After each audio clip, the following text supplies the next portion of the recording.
আসসালামু আলাইকুম ওরহমতুল্লাহি ওবারাকাতুহু। এ পর্বে আমাদের আলোচনা সূরা সাজদা। এটি কুরআনুল কারীমের ৩২তম সূরা। প্রথম পর্ব, আয়াত ১ থেকে ১১। আলহামদুলিল্লাহ ওয়াসসালাতু ওয়াসসালাম আলা রাসূলিল্লাহ ওয়া আলা আলিহি ওয়া সাহবিহি আজমাইন, আম্মা বাদ। আউযু বিল্লাহি মিনাশ শাইতানির রাজিম। বিসমিল্লাহির রহমানির রহিম। রব্বি ইশরাহ লি সাদরি ওয়া ইয়াসসির লি আমরি ওয়াহলুল উকদাতাম মিন লিসানি ইয়াফকাহু কাওলি। এরশাদ হচ্ছে আলিফ লাম মিম।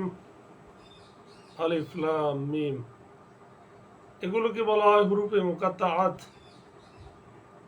আল্লাহ বলেন, এই কিতাব বিশ্বজগতের পালনকর্তার নিকট হতে অবতীর্ণ, এতে কোনো সন্দেহ নেই। তানজিলুল কিতাবি লা রাইবা ফীহি মির রাব্বিল আলামিন। তবে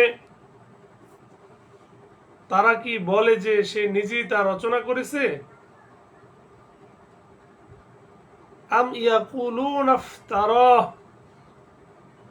বাল হুয়াল হাক্কু মির রাব্বিকা লিতুনযিরা কওমান মা আতাহুম মিন নাযীরিম মিন ক্বাবলিকা লাআল্লাহুম ইয়াহতাদুন। এবং আল্লাহর নিকট থেকে আগত কিতাব বলে মিথ্যাবাদী করছে।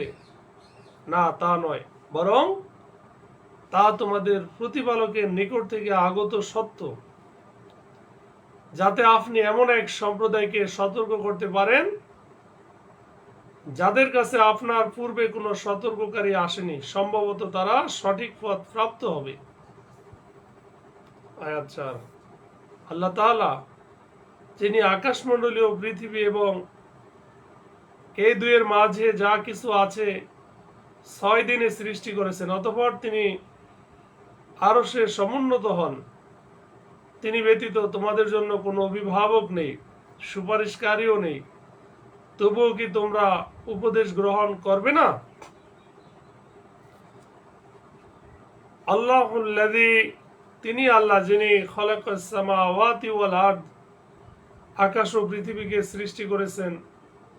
ওমা বাইনাহুমা ফি সিত্তাতি আইয়াম, এবং এর উভয়ের মাঝে যা আছে সবকিছু সৃষ্টি করেছেন ৬ দিনে, ৬টি আইয়ামে। সুম্মা ইস্তাওয়া আলাল আরশ, এরপর তিনি আরশে সমাসীন হন। মা লাকুম মিন দুনিহি, তিনি ছাড়া তোমাদের জন্য নেই মিন ওয়ালিন, কোনো অভিভাবক, ওয়ালা শাফিঈন, কোনো সুপারিশকারী। আফালা তাতাযাক্কারুন, তবু কি তোমরা উপদেশ গ্রহণ করবে না? তিনি আকাশ হতে পৃথিবী পর্যন্ত কার্য পরিচালনা করেন। ইউদাব্বিরুল আমরা মিনাস সামাই ইলাল আরদ, অতঃপর সকল বিষয়াদি তারই কাছে একদিন উত্থিত হবে। সুম্মা ইয়ারুজু ইলাইহি ফি ইয়াউমিন কানা মিকদারুহু, যার পরিমাণ তোমাদের গণনা অনুযায়ী 1000 বছর। মিকদারুহু আলফাস সানাতিম মিম্মা তাউদ্দুন, এমনই তিনি অদৃশ্য ও দৃশ্যমান সম্পর্কে জ্ঞাত।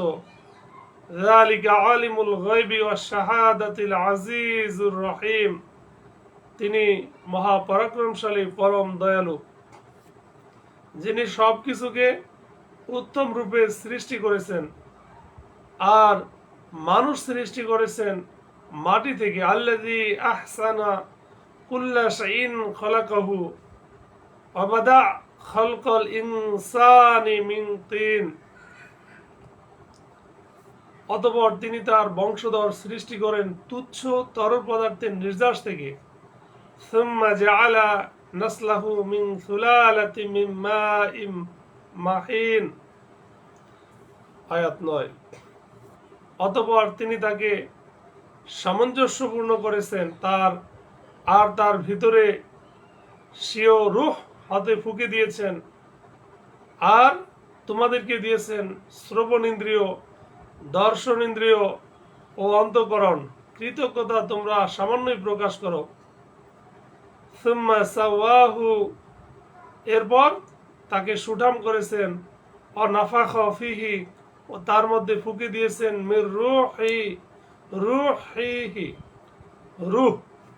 ওয়াজআলা লাকুমুস সামআ, এবং তোমাদের জন্য দিয়েছেন শ্রবণ শক্তি, ওয়াল আবসার, ও দর্শন শক্তি, ওয়াল আফইদাতা, ও অন্তঃকরণ। কলিলাম মা তাশকুরুন, তোমরা খুব কমই কৃতজ্ঞতা প্রকাশ করো।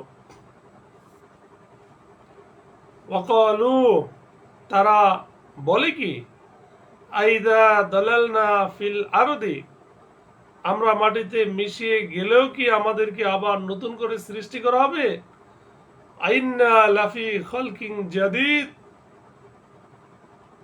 বরং তারা তাদের প্রতিপালকের সাক্ষাৎকে অস্বীকার করে। বালহুম বিলিকাই রাব্বিহিম কাফিরুন। এ পর্বের শেষ আয়াত, আয়াত 11। আল্লাহ বলেন, হে নবী, আপনি বলুন, তোমাদের প্রাণ হরণের দায়িত্বে নিয়োজিত ফেরেশতা তোমাদের প্রাণ হরণ করবে, অতঃপর তোমাদের প্রতিপালকের নিকট তোমাদেরকে ফিরিয়ে আনা হবে। কুল ইয়াতাওয়াফাকুম মালাকুল মাউত আল্লাযী উকিলা বিকুম সুম্মা ইলা রাব্বিকুম তুরজাউন। সাদাকাল্লাহুল আযীম। আল্লাহ তাআলা আমাদেরকে সঠিক বুঝ দান করুক, আমিন। আখির দাওয়ানা আলহামদুলিল্লাহি রাব্বিল আলামিন। আসসালামু আলাইকুম ওয়া রাহমাতুল্লাহি ওয়া বারাকাতুহু।